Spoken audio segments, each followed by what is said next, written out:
This is Ryan Elliott for Boxing Social in association with Betfred. We're in London today. Today we're joined by the Jackal, Carl Frampton. Carl, something a bit different today. We'll come on to what we've been doing, but firstly, how are you? Yeah, I'm doing okay. Something a bit different, as you said, but I'm doing all right. That's good to hear. Let's talk about it. Look, we've been out trying out the new 5G Edge XR technology today down here with BT and EE. We've seen you and Louis Lynn having a little move around. For people that don't know what it is, they were kind of filming you all sorts of cameras, having a bit of a move around over there to show what could be the future for a bit of broadcasting on BT. How do you find it? Yeah, actually watching it back, it was surreal. It's like, I imagine a lot of people have had a VR headset on at some point. I have, but this is a bit different than VR. I don't know, it was weird. It was like you were right in it. Strange, but a new way to potentially showcase sporting events and whatever, music events, whatever you want, really. So it's literally, it feels like, I think the experience is you could be sitting at home but feel like you're at the venue.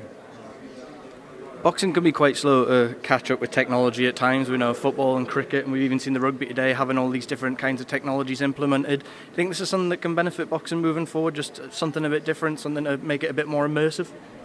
Possibly, yeah, I think so. Like you said as well, boxing is a little bit behind the times in terms of other sports, but we're right here at the forefront along with BT and EE as well. So, hopefully, I don't think it's going to help boxers in terms of their approach to a fight, but in terms of traction of fans and support, then of course it can help. Yeah. You've had some big nights in your career. If you go back to any one night using this technology and have a little move around once more, which would it be? Do you know what? Flip. That's a mad thought actually. Because I'd always had in my head I would love to have been in the crowd at one of my fights and seen back, and the atmospheres were always good. So. I would say probably the first world title win in Belfast, outdoor, 16,000 people, against Kiko Martinez. That would probably be the one. As I mentioned, we saw you having a bit with the Suns' Wally Downs, but Louis Lynn as well, having a bit of a move around. You've got this media side going on. Do you miss fighting at all? No, I don't miss fighting in the slightest. To be honest, I was probably looking out the last few years. I did want to win a world title in the third division. I did train hard. I was prepared going into that fight with Jamel Herring. Sparred really well. Dead happy with how I sparred, and I thought I could win the fight. But I soon found out, sitting on the stool at the end of the first round, maybe I just don't have what it takes anymore. So I don't miss the fighting at all. And the punditry stuff that I'm doing now with BT, and the radio stuff as well, do wee bits and pieces with 5 Live too. But the BT stuff in particular, it's really good, really enjoyable, good people to work for. And the feedback's always decent as well. How does it compare the nerves before you're about to go on air as a pundit, etc., compared to fighting? Because I said it seems much easier than fighting. I said this to someone a couple of weeks ago that was doing a similar punditry gig to yourself, and they said, you'd think so, but still get a bit of nerves there. What's it like? If I'm being honest, no, I don't get nervous. No, because I'm literally answering questions. Only someone's got a camera on me. That's it. So I say what I see as well, like, to be honest. So I don't get that nervous really before I do a punditry gig. You say you just say what you see and call it as you see things. I just wanted to go back to last week, where we saw the altercation where John Fury came and approached you for saying that you feel Jake Paul could have beaten Tommy Fury had that fight gone ahead. Were you a bit surprised with this reaction? I don't know. I suppose a little bit. He's a scary big man, isn't he? And although the video probably doesn't really look like I was shit myself, I was actually shit myself. So no, look, it's an opinion. It's my opinion, and I never got really. He asked me, how does a YouTuber beat a Fury? And we're talking about Tommy here, who's a novice in himself, and I just feel like the answer that I given was I want Tommy to win the fight. I genuinely do. I think it's better for boxing if he wins the fight, but I don't believe that he would. And one of the reasons is he's only done 4-rounders. A couple of times I've seen him in a 4-rounder. He's blown in the 4th round. It's a big jump up from 4 to 8-rounders. And that would be an 8-round fight with Jake Paul. And whatever you say about Jake Paul, he's improving. I've just heard, and I don't know how true this is, Paddy Barnes told me that he was, I know he had like a wrestling background, but Paddy reckons he was a silver gloves champion in the States, which is a decent standard. So, and he's clearly got knockout power. We've seen what he done with Tyron Woodley, although he's older. He put him to sleep, you know, and he can clearly punch. So, it's a hard fight to call. That's what I'm saying. I would like Tommy to win, but I feel like he might not. Staying with the Fury theme, I watched your sit down with Tyson that was filmed on the same day. Yourself and Tyson are going to head to the Dillian Whyte fight. Really good piece. Go and watch it if you haven't. Do you believe Tyson when he says this is it for him after this fight? I did believe him there. It's just the way he said it. Yeah, look, it wouldn't surprise me if he came back for, well, I'm going to say Usyk, but we don't know what's going on there in the situation with Ukraine and Russia at the minute, and he's more important things to worry about. But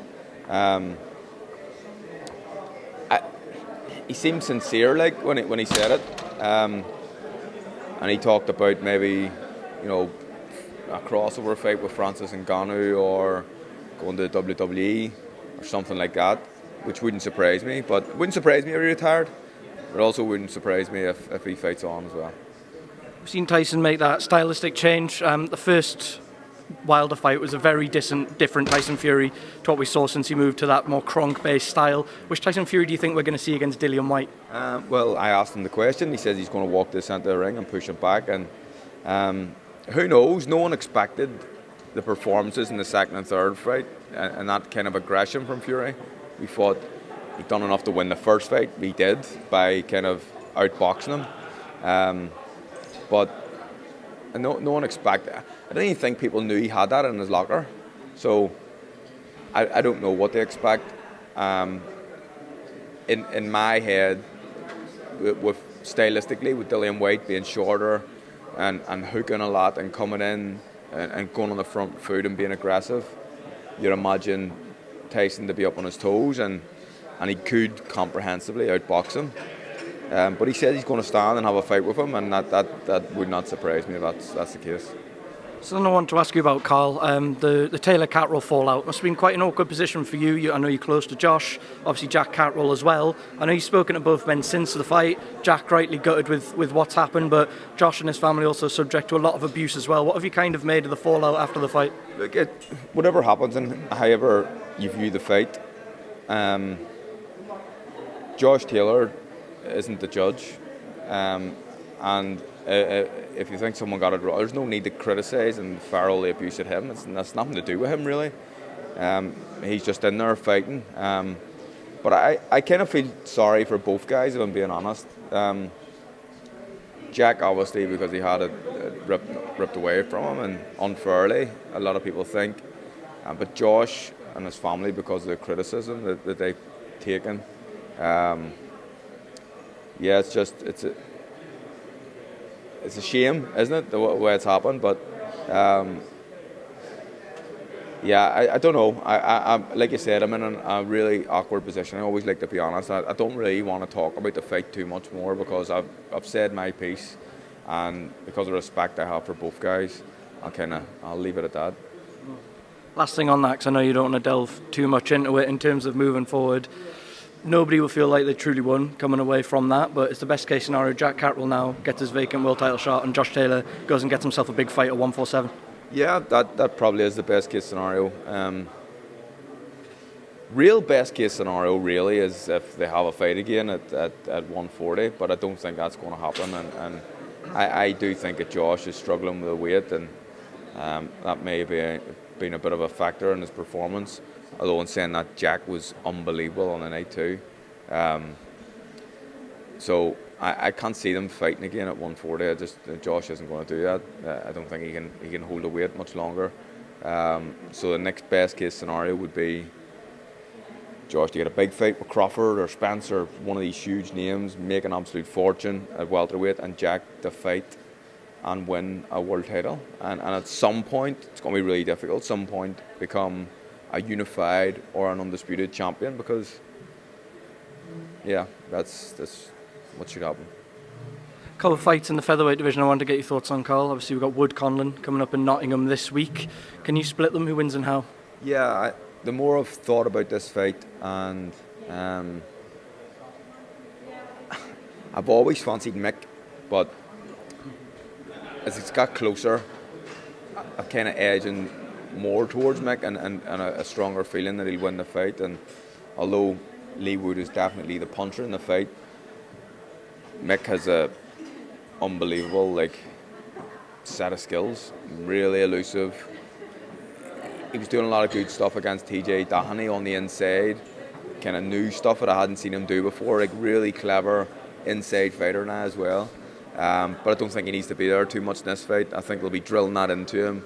I think Adam Booth, his dad, his brother Jamie, will be drilling it into him. He doesn't need to be static or staying on the ropes or whatever, because he could get nailed, although he does have a very good chin. The more I think about it, I just see it being a comprehensive points decision for Mick. And of course, we've got Warrington Martinez coming up as well. I saw a clip of you putting down Kiko in that 9th round going around this morning. Seems like a long time ago, but here he is. What have you made of Kiko's kind of Indian summer, the sort of back end of his career? Why is that going around this morning? I saw it this morning. Oh, did you? Right. I was delighted for Kiko when he beat Kid Galahad. I have a lot of respect for Kiko, although there's a bit of a language barrier between us, but we used to anyway, communicate on social media, use the old Google Translate and stuff, but I was delighted for him. He's a real servant to boxing. He's one of these guys who's literally, I don't know, he deserves it. He deserves it. He's been involved in hard fights. He's travelled the world. He's not really well supported in Spain. He's done it all off his own back, him and his team. I was delighted for him, but it's a difficult fight for both guys. I think it'll be interesting to see. We still don't really know how much the Lara fight took out of Josh Warrington, because obviously the second fight was stopped early. But the first fight, he was probably in there longer than he should have been, and that can have an effect on you. He's got to be the favourite in the fight. But the fight they had previously when they fought each other was very close. Take over a bit of momentum and stuff. But, in Leeds, Kiko, although he is a puncher, he's being comprehensively beaten by Kid Galahad. I just fancy Josh, but it's going to be a good fight. Maurizio Lara, felt quite aggrieved that it's not him this weekend, but obviously Josh with the back and he has, and the fact that the last fight was a draw gets his world title shot. Did you see Lara on the weekend though? No, I didn't. Didn't even know he fought. Yeah, that's not a very good boxing pundorama. But yeah, I would feel aggrieved if I was him as well. Yeah, why does he not get the shot? That's what I would be saying if I was him. I understand that, but yeah, it's just the way things happen in this game sometimes, because Josh is the draw and Josh is bringing, it's a business, isn't it? And he's bringing the revenue in for the promoter. That's why he gets a shot ahead of Lara. Unfair, but that's just the cold, honest truth about it. The reason I asked, Carl, is Maurizio Lara was very quick on DAZN to say afterwards that Josh Warrington is the fight he wants. He wants the trilogy bout. If Josh Warrington wins that belt against Kiko Martinez, do you think he needs a Maurizio Lara at this point? I don't think he needs him. No, and I think that if you're, I think Josh, knowing Josh, he'd probably push for that fight himself. I think if you're his team around him, his dad, his promoter, his manager, Steve Wood, you're maybe saying, why not we just swerve this one and look elsewhere? So, I don't know, but I understand why Lara feels like he does. Right, Carl, well, thank you as always for speaking to Boxing Social. It's been good to have a little look around this technology today. I'm going to put some of the videos so people can have a look. Yeah, all the best.